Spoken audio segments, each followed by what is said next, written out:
and share my screen again. So yeah, we are switching over. You should be in our language section now, and over onto the student book, Unit 1, Lesson 1.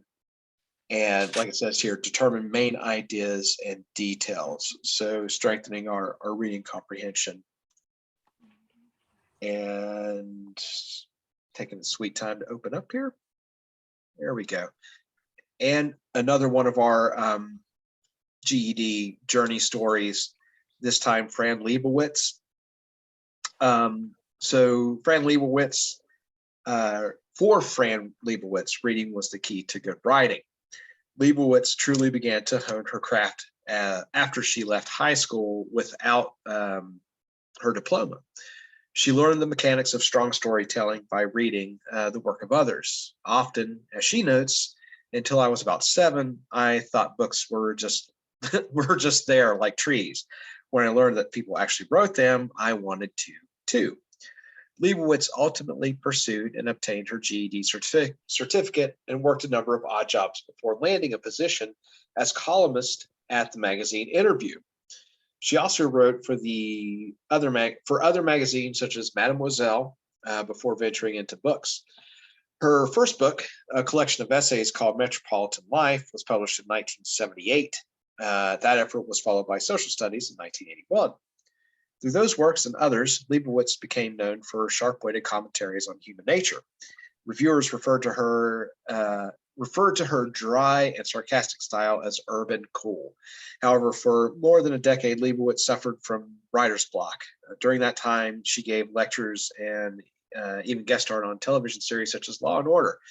In 1994, she returned to writing with the release of her first children's book, Mr. Chass and Lisa Meet the Pandas. For Lieberwicz, the book was a labor of love. Love, as she says, to me, nothing could be more important than giving children books. I think more recently she did like it's a Netflix show or a YouTube series with Martin Scorsese where they act all crazy. But anyways, a few more of her details there. And another one of our success stories, people who have obtained their GED. Okay, so you most likely read something every day. Information on a website, an employee manual, a magazine article, or part of a novel. Many of the texts you read are nonfiction pieces whose primary purpose is to inform and educate. You may also read fiction, such as novels, short stories, or comic books. These entertain with tales of adventure, romance, and mystery. Regardless of what you read, good reading skills are important to daily life, as well as to success in work and in higher education. The nonfiction and fiction selections that follow are similar to those you'll see on the GED reasoning through language arts test. As with other areas of the GED test, questions about these works will test your ability to read and interpret passages through the use of various reading skills. So this unit 1, we're going to practice key skills related to reading both nonfiction and fiction works. So yeah, largely we're strengthening our reading skills. And this is the other thing. One thing that we really like about this material, the Master Steck Bond stuff, is that it does look a lot like what you're going to see on the GED. So these small passages and stuff that you're going to see really mimics, what it's going to look like and help you prepare for your exam. And and it just says at the bottom, reading and writing are closely connected. People read what others write. And, wow, that's really clever there. People read what others write, and people write for others to read. But they do go hand in hand, right? If you want to be a good writer, you need to read more, and vice versa. So always keeping those skills, and it's something we do every day, right? Whether it's just text messages or emails, anything like that, we encounter words and being able to interpret them and thinking more critically about them. That's a lot of what we're going to get into with our language arts here over the next few days. Okay, so for today. When we complete this lesson, you'll be able to define the terms main idea and supporting details. Identify main idea and identify supporting details. So this really bookends the entire language arts class, because the very last thing almost one of the very last things we did in Unit 4 towards the end was thinking again about paragraph structure, and that's what came up again, was a main idea, the introductory sentence of a paragraph, right, that has the main idea and then the supporting sentence of that paragraph. So it came full circle where we just started with thinking about those ideas, reading them, to actually constructing them and forming them into more complex ideas with more complex paragraph structure. And got our little audio clip here. We'll go ahead and start that. The main idea of a passage is the most important point the author wants to make. Paragraphs, too, have main ideas that support the main idea of the passage. The main idea of a paragraph is stated in its topic sentence, which may appear at the beginning, in the middle, or at the end of the paragraph. Supporting details provide more information about or support the main idea. These details may include facts, explanations, statistics, examples, or descriptions. Main ideas may be stated directly or implied. When a main idea is implied, think about what the details mean in terms of the paragraph or the passage. Yep. So that's all we're looking at today, is identifying main ideas and those supporting details. My master's degree in history, I got at OU, and I had to write a thesis. It was like a 3-chapter, 100 and some page paper, right? It was a research paper. It all came down to one main idea. And you've probably encountered this, like when you're writing, you've heard this before, a thesis statement, right? Or an argument. That thesis statement is what framed that entire paper. So I had one main idea, and whether it's a paragraph, whether it's a 4-paragraph little essay or a book, you have these main ideas that your reader has to identify and sort of lock onto, and it's going to help guide them. It helps guide the writer, and then along the way you add those supporting ideas. And then the other idea here is looking at it, whether it's main idea is direct or implied. So is it explicitly stated or is it implicitly stated? I have a friend, he's a Marine, and he's a great guy. He's a smart guy, and he never cooks. Him and his wife never cook. They always eat out, and I'm sure it costs him a fortune. And he's talking about how he always messes up, like trying to cook. He just can't do it. And he said, I even messed up Hamburger Helper. And I said, how did you mess up Hamburger Helper? And he looked at me and he said, because it has implied directions. So he's such a bad cook that he couldn't even get from step 1 in a Hamburger Helper recipe to step 2 without messing something up. So even, there, sometimes we probably don't even think about it. If you're a good cook or if you cook a lot, there might be something that's just implied in directions that, someone who is a novice may miss because it's not explicitly stated. So there's the idea there. Is it stated directly? Is it stated explicitly? Or is it implied? For him, I hope he's doing well and he's finally learned how to cook, but I think he was lost cause, honestly. But I always think about that. It's like, he looked at me and so serious. It's like, it has implied directions. Anyway, so we have a passage here. A lot of this unit, this lesson, I should say, lesson 1, we're going to deal with this idea right here of light and circadian rhythm. It comes up a lot. So I'm going to read through here, and then we'll talk about the text box here and what it says. So light and circadian rhythm. We live in an increasingly 24/7 society with work, family, and social pressures all chipping away at our sleep.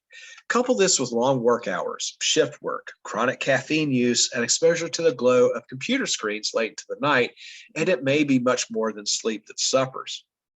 We may also be throwing off the body clock or circadian rhythm and its control of hundreds of body processes that keep us healthy and feeling well. While much is yet to be learned, there is growing evidence that a misaligned body clock can contribute not only to sleep problems, but also increased risk of developing diabetes, depression, obesity, and even some forms of cancer. For the past 60 years, neuroscientists have been studying the role of light in regulating the body's circadian rhythm. Since the early days of studying sleep in caves and underground laboratories, we've been able to determine that light exposure is the great circadian regulator. Most of us naturally have a body rhythm, a little longer than 24 hours, and light is the major environmental time cue that resets that clock in our brains each day so that we remain synchronized with a 24-hour day. In turn, the clock regulates our sleep and wake cycle, our mood, alertness, and performance patterns, hormones, heart rate, and many other functions. And you might always keep in mind here when you're reading, they'll usually have some type of little citation of where it came from. So this came from Sleep Research in the Blind May Help Us All by PhD Stephen Lockley, and it's from 2012. Just good information to have. So we'll go back up here and look at our little text boxes. And it says, by reading the underlined text, you know the main idea is that throwing off the body's circadian rhythm may affect a person's health. Now, we're not always going to have underlined sentences, right, to let us know where the main idea is. But if you see here, our first sentence, it's introductory, right? We don't get into a lot of particular, we're seeing things about a 24/7 society and the social pressures, right? It's introducing you to the idea of a busy life. We all have these busy lives. We all have a lot going on. And then it talks about, your work and all of this, and then it gets into sleep. Now we get to a main idea. We get just a little bit more specific, and it says we may also be throwing off the body clock or circadian rhythm and its control of hundreds of body processes that keep us healthy and feeling well. And remember that main idea, it can be at the top, it can be at the bottom, it can be somewhere in the middle. If it's an introductory paragraph, right, you might have something sort of, I don't want to say flowery or creative, but you're trying to grab the reader.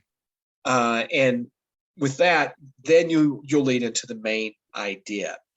So always kind of keep a lookout for something that is a little more specific, not details, but something that's a little more topic oriented. And that's what we see here. Okay, now we're getting to it. Particularly if you have a title, right? Light and circadian rhythm.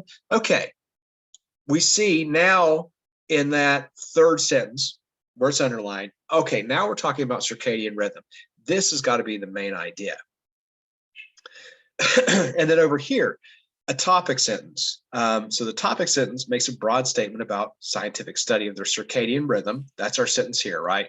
For the past 60 years, neuroscientists have been studying the role of light in regulating the body's circadian rhythm.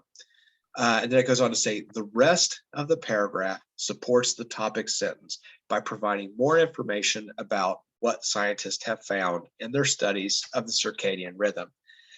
If you were to sort of break this down, and if you've ever created an outline, right, you start with like Roman numeral 1. Your Roman numeral 1 right here would be this idea. For the past 60 years, neuroscientists have been studying the role of light in regulating the body's circadian rhythm, right? That's how people organize their writing. You're going to have a topic sentence. Everything that falls under that is going to support that. It's going to offer details about it. Same thing when I write. If I have an argument, my thesis statement. That's another term that you hear when you're writing. If you're making an argumentative paper or informative paper, then everything is going to support that idea. So this is a little broad, right?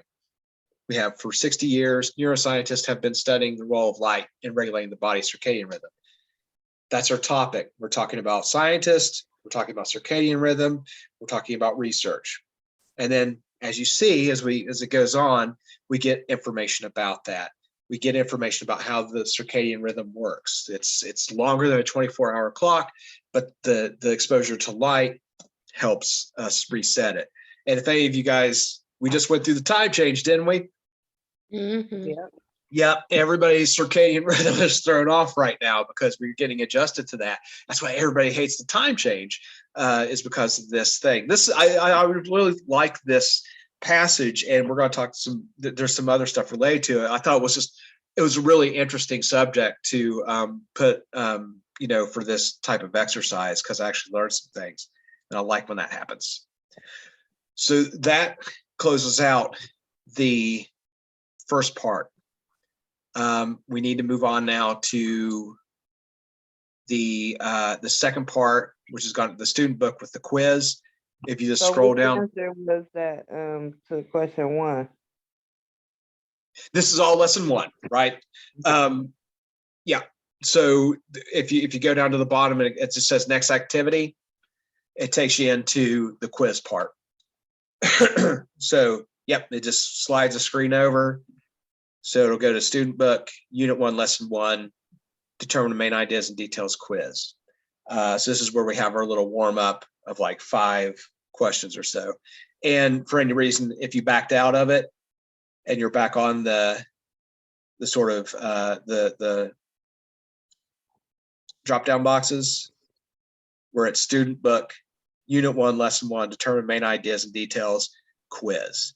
So always 2 parts that say student book, the one with the lesson and then the one with the quiz. And right now we're moving on to the quiz. Okay. And I'll hit start. There's also, I usually, we've already kind of went over what the objectives are. This will show you a little more. So, it's comprehending the explicit details and main ideas, inference implied main ideas in paragraphs or whole text, analyzing the structure and relationship between adjacent sections. So sometimes we'll be thinking about how does one paragraph relate to the other, and then determining details or which details support a main idea, analyze transitional language or signal words that indicate structural relationships. So things like nevertheless, however, furthermore, those things, when you hear them, you'll be thinking about how is the idea going to change. Okay, so this is a new passage, or I'm sorry, this is the same one. I think the next section has the new passage. So yeah, again, it's introducing the idea of circadian rhythm. We have that sort of main idea, and then the second part starts talking about how the circadian rhythm works and the importance of of light, natural light in there. And our little text box here inside the items. So questions may include other words or expressions that ask you to find main ideas or supporting details. For example, you might be asked, what does the author want to say? And sometimes this may feel a little subjective, but I'm going to help guide you to see, a lot of this is test-taking skills, not just about the language arts themselves, especially when it comes to reading and stuff. What can I look for within the question itself that's going to help me answer it? So on number 1 here, which detail best supports the idea that disrupting the body's circadian rhythm can have a negative effect on a person's health? So is it A, we live in a world in which work, family, and social pressures chip away at our sleep? B, misaligned body clock can increase the risk of developing diabetes, depression, obesity, and cancer. Chronic caffeine use interferes with the body's ability to regulate the circadian rhythm. Or D, long work hours and shift work can disrupt sleep patterns. So what detail best supports the B. idea? B. B? Yes, B, right? So again, we're talking about circadian rhythm. We should probably look for something that talks, that speaks specifically about that. So B, a misaligned body clock, right? That's basically another way of saying your circadian rhythm or a maladjusted circadian rhythm. And then that was something specifically talked about in the passage, that it can increase the risk of developing diabetes, depression, obesity, and cancer. The rest are just details about all of those were just the things about our busy lives, right? Not things that affect the circadian rhythm specifically, but the world we live in, social pressures, caffeine use, long work hours. That was all kind of introductory stuff that talks about our sleep. Okay, we have a new passage. I'll read through here real quick. Ancient mariners used sails to capture the wind and explore the world. Farmers once used windmills to grind their grains and pump water. Today, more and more people are using wind turbines to wring electricity from the breeze. Over the past decade, wind turbine use has increased at more than 25% a year. Still, it only provides a small fraction of the world's energy. Most wind energy comes from turbines that can be as tall as a 20-story building and have 3 20-foot long blades. These contraptions look like giant airplane propellers on a stick. The wind spins the blades, which turn a shaft connected to a generator that produces electricity. Other turbines work the same way, but the turbine is on a vertical axis and the blades look like a giant egg beater. The biggest wind turbines generate enough electricity to supply about 600 U.S. homes. Wind farms have tens and sometimes hundreds of these turbines lined up together in particularly windy spots, like along a ridge. Smaller turbines erected in a backyard can produce enough electricity for a single home or small business. Wind is a clean source of renewable energy that produces no air or water pollution. And since the wind is free, operational costs are nearly zero once a turbine is erected. Mass production and technology advances are making turbines cheaper, and many governments offer tax incentives to spur wind energy development. Some people think wind turbines are ugly and complain about the noise the machines make. The slowly rotating blades can also kill birds and bats, but not nearly as many as cars, power lines, and high-rise buildings do. The wind is also variable. If it's not blowing, there's no electricity generated. Nevertheless, the wind energy industry is booming. Globally, Nevertheless, the wind energy industry is booming. Globally, generation more than quadrupled between 2000 and 2006. Germany has the most installed wind energy capacity, followed by Spain, the United States, India, and Denmark. Development is also fast growing in France and China. Industry experts predict that if this pace of growth continues by 2050, the answer to 1/3 of the world's electricity needs will be found blowing in the wind. So that's taken from nationalgeographic.com in 2013 from an article on wind power. So in paragraph 1, the author writes, wind turbine use has increased at more than 25% a year. Which main idea then does this detail support? That ancient mariners used sails to capture the wind and explore the world. B, farmers once used windmills to grind their grains and pump water. C, today more and more people are using wind turbines to wring electricity from the breeze. Or D, still it only provides a small fraction of the world's energy. B. It is C. C. Today, so right here he says wind turbine use has increased at more than 25% a year. And then the main idea being that more and more people, right, are using wind turbines to wring electricity from the breeze.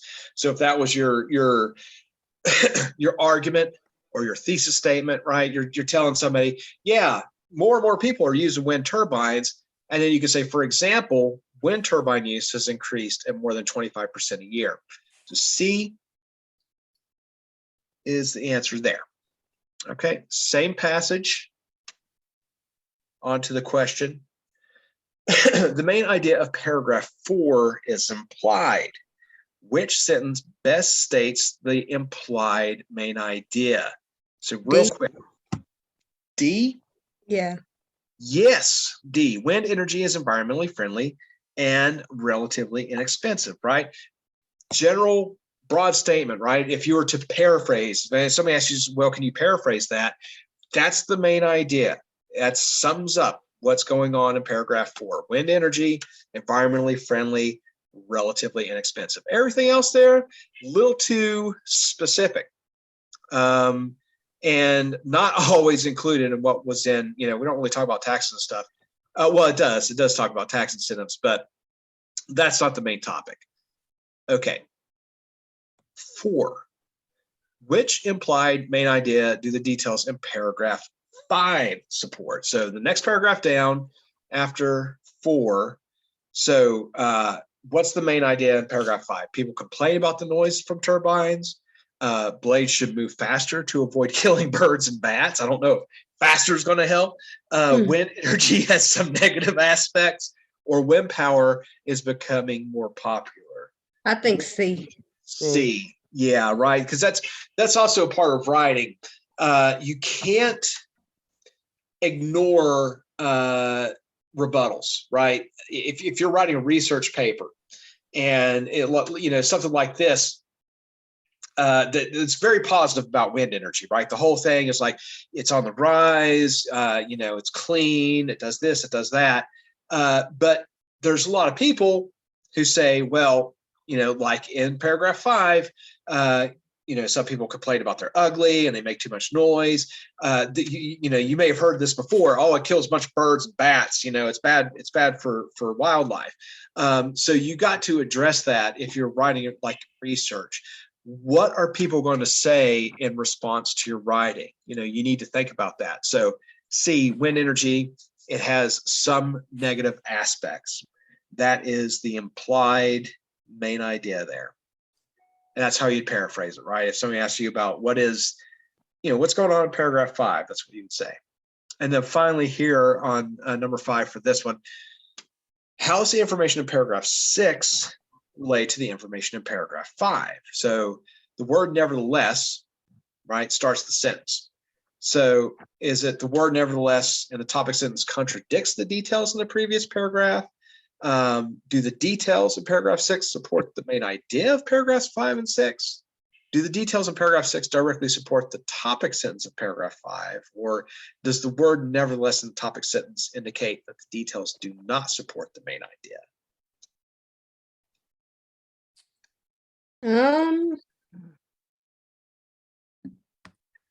B.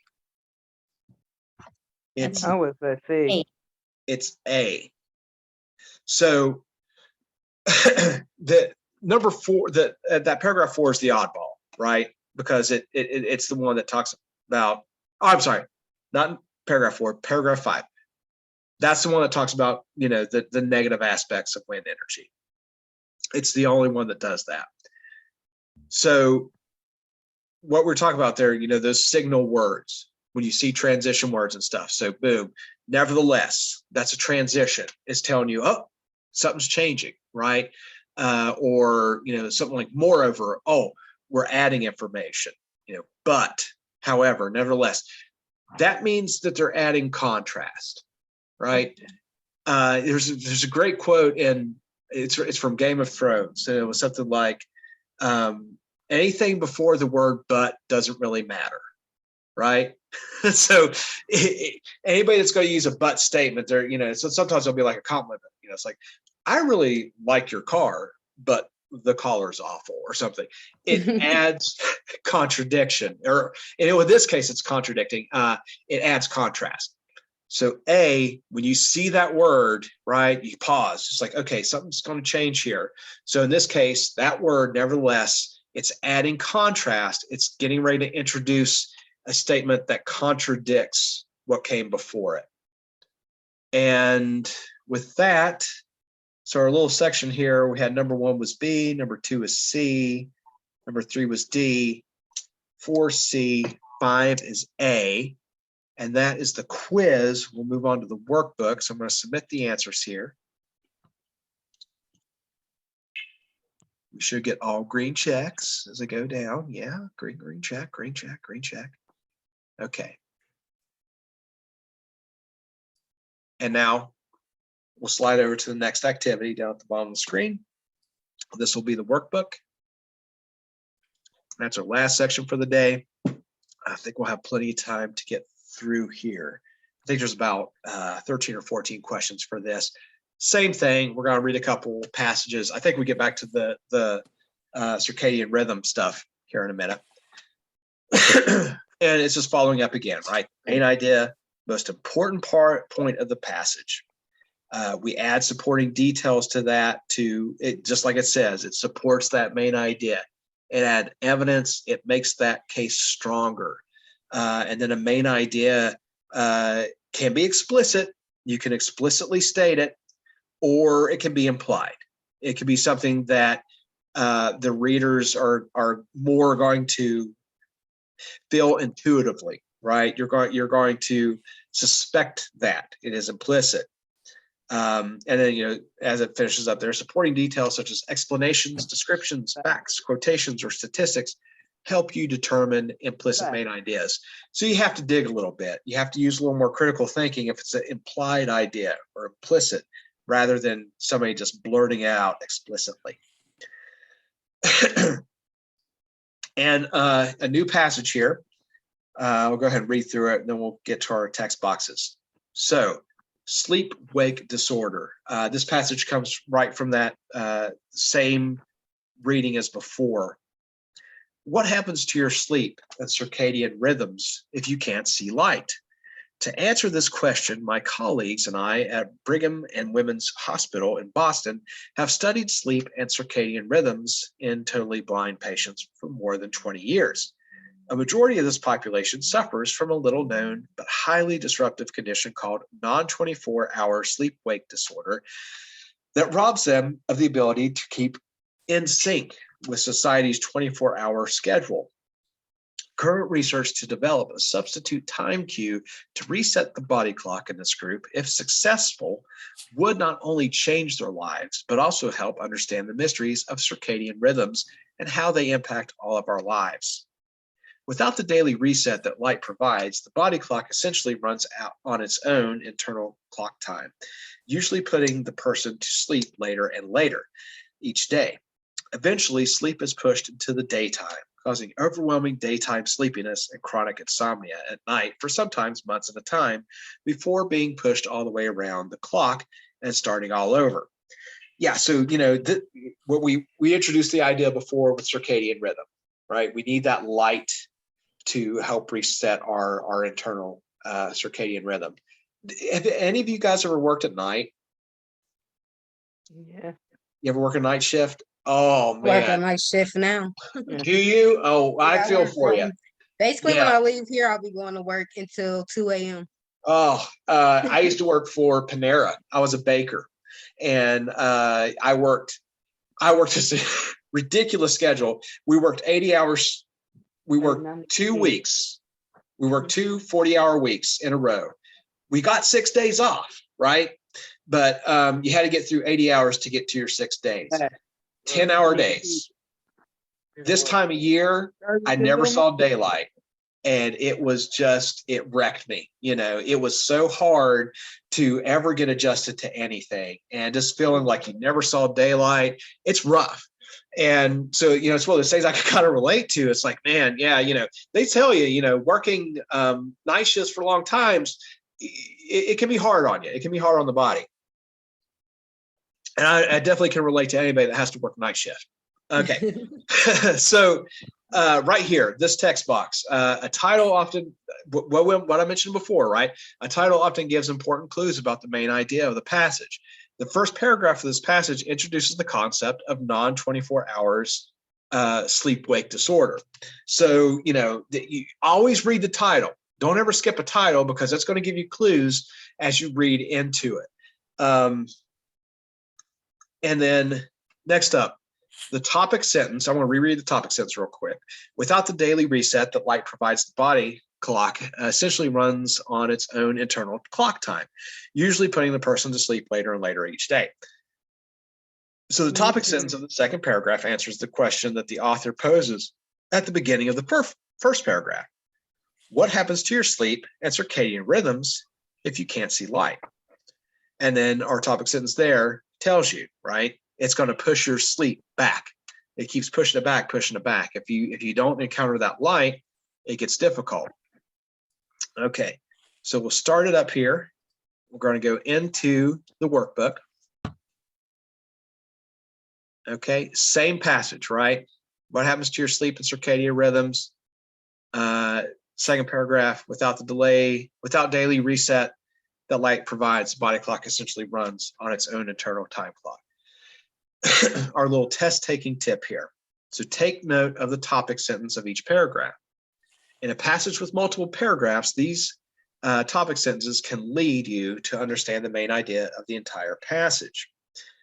And just the same thing, you know, make note of the title itself, because that's going to be an important piece. So question one here, what is the main idea of this passage? Is the author an expert on circadian rhythms? B, people with non-24 have daytime sleepiness and insomnia. C, total darkness disrupts the ability to conform to a 24-hour schedule. Or D, new time cues for people with non-24 could change lives. What do we encounter in that passage as the main idea? I would say A. A, probably you know, they are writing about it, but that we don't get that indication there. B.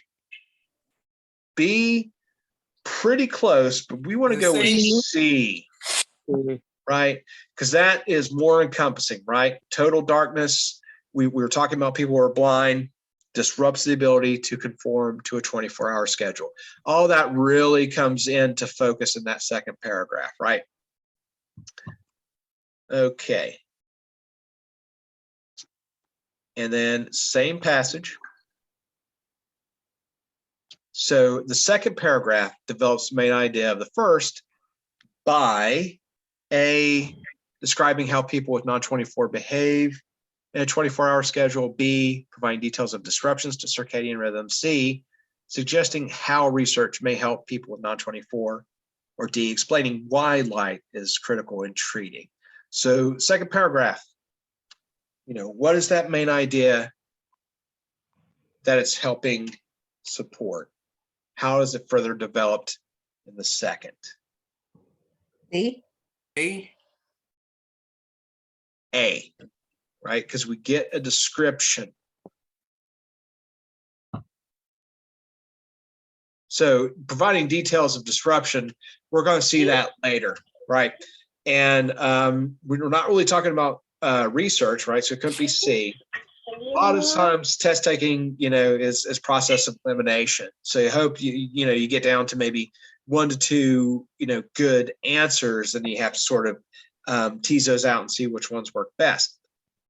So here you're describing how people with non-24 behave in a 24-hour schedule, right? That's exactly what it talks about. You keep getting your sleep pushed back. You keep wanting to go to sleep later and wake up later.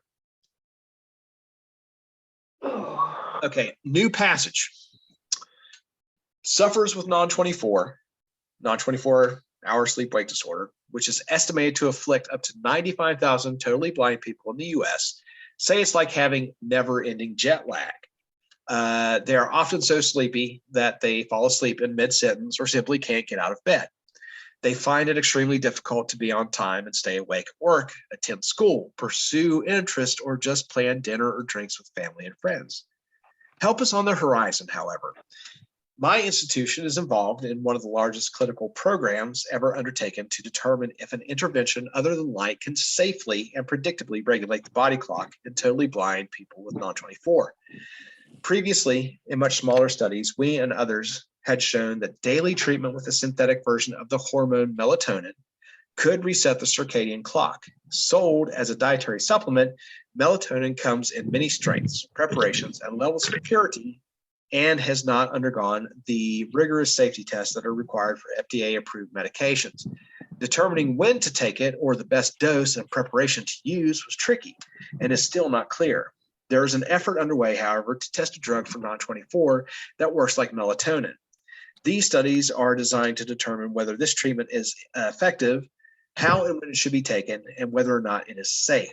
Based on FDA guidelines, my lab is involved in these studies, which are still underway at the moment. The promise of an approved drug intervention that can reset the clock of patients with non-24 would mean that those affected would be able to live on a normal day-night cycle with all the health and social benefits that would entail. We would also have important new information that could help further our understanding of the broader role of the circadian clock or the consequences of a mistimed clock. We could look at ways to address other serious circadian rhythm disorders, including shift work, frequent travel across time zones, and delayed sleep phase syndrome. This research may also contribute to the emerging field of chronomedicine, understanding when is the best time to take medicines for best results. Greater control of the circadian system can help us understand the extent to which it maintains our overall health and well-being, and help to regulate complex metabolic systems that, if disrupted, can increase the risk of disease. Circadian alignment may even one day be evaluated routinely as an important indicator of overall health. In medicine, as in much in life, timing is everything. Okay. So the author mentions that sufferers of non-24 find it difficult to stay awake at work. This detail supports the main idea that non-24 sufferers are A, fall asleep in mid-sentence, B, comprise up to 95,000 people, C, find it difficult to be prompt, or D, feel as though they have jet lag. A. D, feel as though they have jet lag. A is more of a detail, right? B, also a detail not related, because it's just telling you how many people suffer from it. And C, I don't think it specifically says that they have trouble being prompt, but if you look at that first sentence, right? Sufferers, which are estimated 95,000 totally blind people in the US, say it's like having never-ending jet lag. And then it goes into more details, right? So that's your main idea, right? That's your first sentence, your introductory sentence, the main idea. And then details. They're often so sleepy that they fall asleep in mid-sentence or can't get out of bed. Well, that does say something about being prompt there, right? So they find it extremely difficult to be on time and stay awake at work.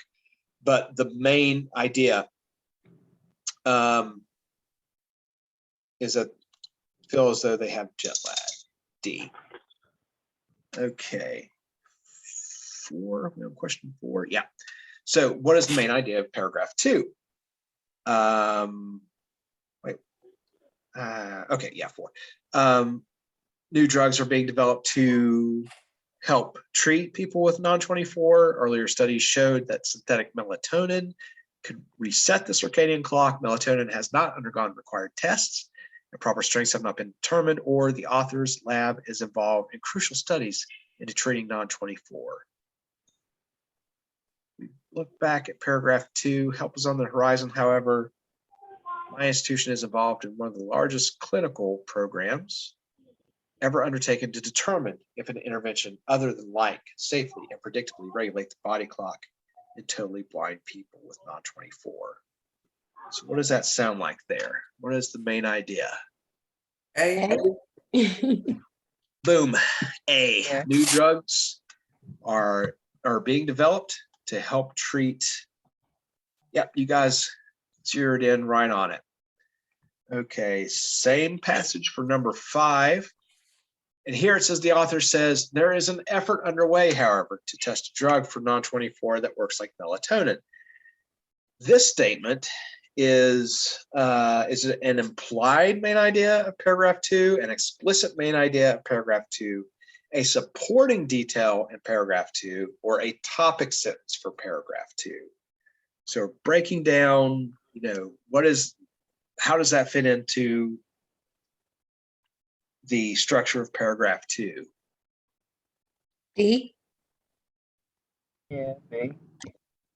It's C. C. It's a supporting detail, right? Because first off, if you go back to number 4, right, that the main idea of paragraph 2, this is another kind of test taking skill. Sometimes one question will help you answer the other one. It might be a question or two above in the exam or something, but like here it says, it's asking you, what is the main idea? So we know the main idea in paragraph 2, new drugs are being developed to help treat people with non-24. Next question, okay, so now this sentence, there's an effort underway, however, to test a drug for non-24. So that's adding a supporting detail. That's C. And let's see, another one on circadian rhythm. Okay, so now how does the statement that research may also contribute to the emerging field of chronomedicine, how does that support the main idea of paragraph 3? And what we're looking for here, A, that chronomedicine provides the promise of a cure for people with non-24. B, research may provide more understanding of the circadian clock, including the best time to take medicine. C, chronomedicine can help people with non-24 live on a normal cycle. Or D, chronomedicine may help address circadian rhythm disruptions. B. Yeah, B. Research may provide more understanding, right? Some of these are are more detail oriented. And you got to be careful too, because like A, we're not talking about a cure, right? And nothing's ever mentioned about providing a promise of a cure. So you can eliminate that. But B, right, best idea that supports the main idea. Okay, let's see, we're almost about halfway there. I think we got 2 more passages.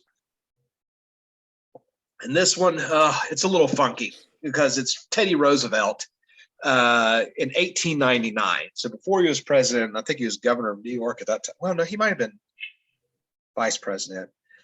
Either way, the thing about this passage that kills me is, it's from 1899, and people that wrote letters back there got all grandiloquent and used crazy words and just spoke very, in a different way, particularly when they were writing. So this one's just interesting. Okay, so here we go. My dear Mr. Chapman, I need hardly say how heartily I sympathize with the purpose of the Audubon Society. I would like to see all harmless wild things, but especially all birds, protected in every way. I do not understand how any man or woman who really loves nature can fail to try to exert all influence in support of such objects as those of the Audubon Society. Spring would not be spring without bird songs, any more than it would be spring without buds and flowers, and I only wish that besides protecting the songsters, the birds of the grove, the orchard, the garden, and the meadow, we could also protect the birds of the seashore, the wilderness. The loon ought to be, and, under wise legislation, could be a feature of every Adirondack lake. Ospreys, as everyone knows, can be made the tamest of the tame, and terns should be as plentiful along our shores as swallows around our barns. A tanager or a cardinal makes a point of glowing beauty in the green woods, and the cardinal among the white snows. When the bluebirds were so nearly destroyed by the severe winter a few seasons ago, the loss was like the loss of an old friend, or at least like the burning down of a familiar and dearly loved house. How immensely it would add to our forest if only the great logcock were still found among them. The destruction of the wild pigeon and the Carolina paroquet has meant a loss as severe as if the Catskills or the Palisades were taken away. When I hear of the destruction of a species, I feel just as if all the works of some great writer had perished, as if had lost all instead of only part of Polybius or Livy. Very truly yours. And of course, that's to Frank Mishler Chapman by Teddy Roosevelt. Okay, so the main idea. What is the main idea of this letter? People who love nature should protect it. B, the seasons will not seem right without the appropriate song of birds. C, all harmless wildlife, especially birds, should be protected. D, legislation should protect songbirds as well as other kinds of birds. C. It is C. All harmless. You're on the right track there, right? But all harmless wildlife, especially birds, should be protected. And that's going to be stated right near the top of the letter. So C. Okay, and number 8. I think we're just going to have just enough time to get through all this. What is the main idea of paragraph 3? Birds belong to the cycle of the seasons.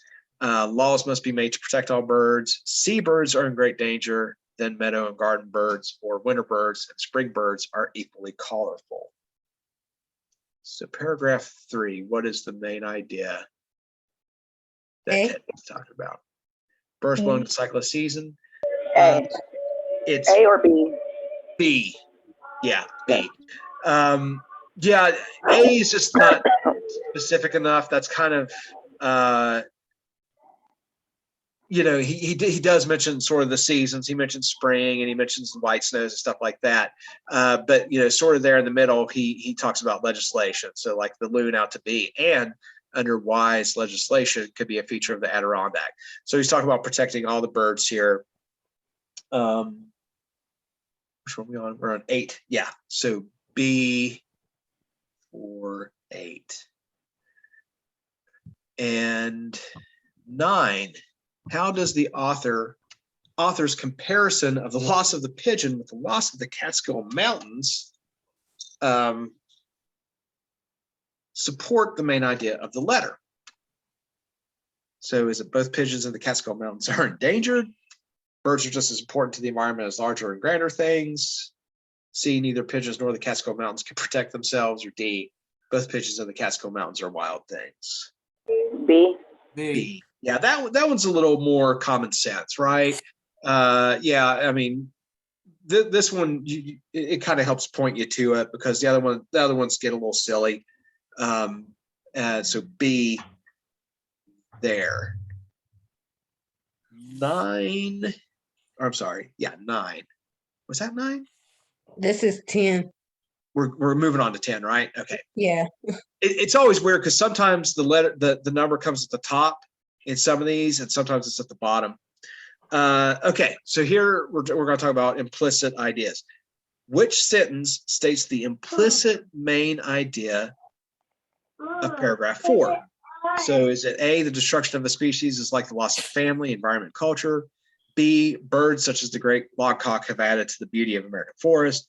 C, the destruction of a species is like the destruction of the works of a great writer? Or D, some species such as the wild pigeon and great logcock already have been destroyed? Is it C? It's A, right? Because we're just talking about paragraph 4, and you get that idea at the bottom. That's the other thing. You could think about introductory sentences and also closing sentences, and that's where you kind of get this in the last 2, right? As he starts talking about the destruction of the birds, like the wild pigeon and the Carolina paraquet, is much like losing the Catskills or the Palisades. So that relates to, that's an implicit idea that the destruction of species is like the loss of family. In this case, he's really talking about environment, but you could see where those 3 ideas are kind of rolled into one there. So 10 is A. Okay, one last passage, and I think we'll have 4 questions to go with that. I think we can make it through. We've got a few minutes left here. Brown versus Board of Education. We're going to read a passage from the majority statement on that landmark case that helped end school segregation. So today, education is perhaps the most important function of state and local governments. It is a principal instrument in awakening the child to cultural values, preparing him for later professional training, and in helping him to adjust normal to his environment. You can tell this was written in the 50s, right? Because it just says him. In these days, it is doubtful that any child may reasonably be expected to succeed in life if he is denied the opportunity of an education. Such an opportunity, where the state has undertaken to provide it, is a right which must be made available to all on equal terms. We come then to the question presented: does segregation of children in public schools solely on the basis of race, even though the physical facilities and other tangible factors may be equal, deprive the children of the minority group of equal educational opportunities? We believe that it does. To separate some students from others of similar age and qualification solely because of their race generates a feeling of inferiority as to their status in their community or in the community. That may affect their hearts and minds in a way unlikely ever to be undone. The effect of this separation on their educational opportunities was well stated in a previous case. Segregation of white and colored children in public schools has a detrimental effect upon the colored children. The impact is greater when it has the sanction of the law, for the policy of separating the races is usually interpreted as denoting the inferiority of the Negro group. A sense of inferiority affects the motivation of a child to learn. Segregation with the sanction of law, therefore, has a tendency to retard the educational and mental development of Negro children and to deprive them of some of the benefits they would receive in a racially integrated school system. We conclude that in the field of public education, the doctrine of separate but equal has no place. Separate educational facilities are inherently unequal. And like I said, you can definitely tell that that was written in 1954. And that's from that landmark case, like I said, Brown versus Board of Education. That's the majority opinion, right? So when there's a Supreme Court ruling, there's a minority opinion and a majority opinion. Of course, the majority opinion is the one that wins. So in this case, Brown won the case, and it was one of those things that helped start down the road of desegregating schools. So really important. And here, so our question 1, it asks, which statement best states the author's main idea in the decision? So is it A, C. every child? C, right to it. Blam. Yeah. Right. It is pretty much right there. It says segregation deprives minority children of an equal chance for a good education. All the rest are either details, but not necessarily the main idea in the decision. So very good. C. 12. How do the details in paragraph 3 support the main idea of the passage? Either does it explain separating Black children because of the race harms their self-esteem? They show that most white people want to send their children to segregated schools. They describe the effects of separate school facilities on the ability of white children to learn, or they explain that the effect of segregation on children of either race is not known. What do we have here? Paragraph 3.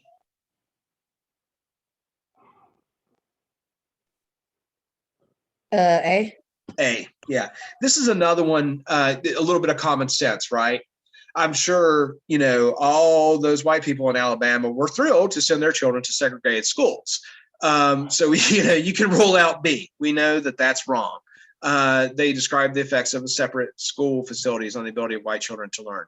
That's, BS. They explain that the effect of segregation on children of either race is not known. No, we know. So, yeah, so how do the details of paragraph 3 support the main idea?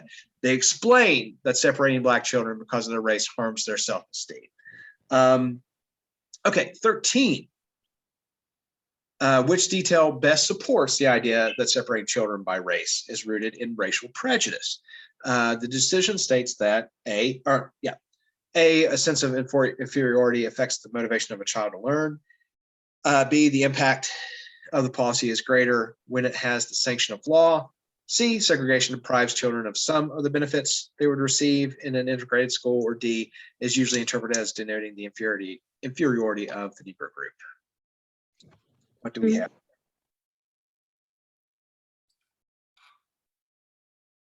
It's D. Right. The rest of those, the rest of them are dealing more with the idea of how it affects the child. Right. You said B or D? D. D is in dog.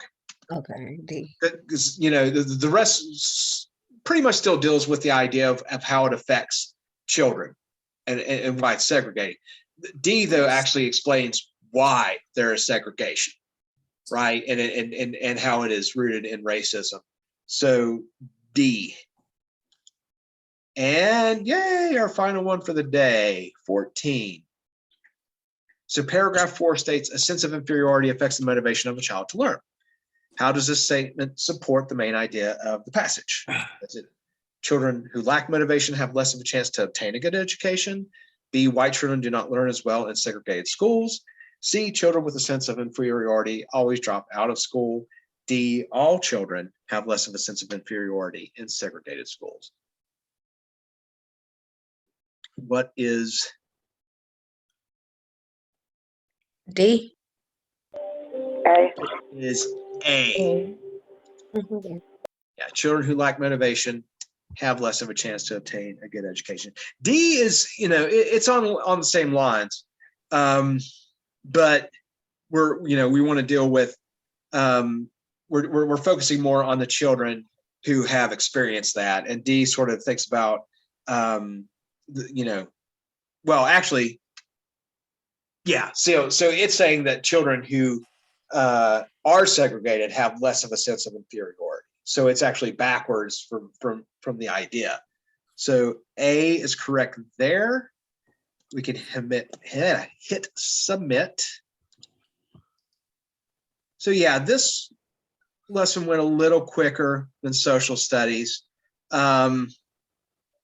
which will happen. Sometimes it'll be one way, sometimes it'll be the other. I'm gonna go ahead and stop recording.